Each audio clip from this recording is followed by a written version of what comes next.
ਸਮਾਨ ਆ ਗਿਆ। ਕਿੰਨੇ ਕਮਾ ਲੈਣਾ, ਕਿੰਨੇ ਦਿੰਦੇ ਨਹੀਂ ਤਨਖਾਹ? ਤਨਖਾਹ ਕਿੰਨੀ ਦਿੰਦੇ ਨੇ? 5000 ਤੈਨੂੰ 600 ਡੇਲੀ ਦਾ ਹੈ।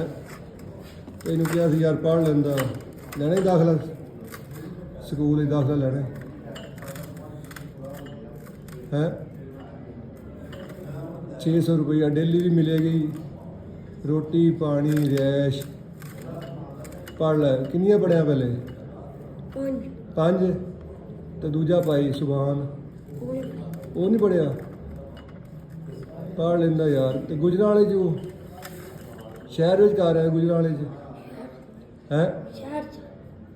ਇੱਥੇ ਫੈਸਲਾਬਾਦ ਮਾਸਟਰ ਦੇ ਕੋਲ, ਮਾਸਟਰ ਚਾਹ ਵਾਲਾ। ਪੜ੍ਹ ਲੈਂਦਾ ਯਾਰ, ਚੰਗਾ ਹੀ ਸੀ ਵੈਸੇ।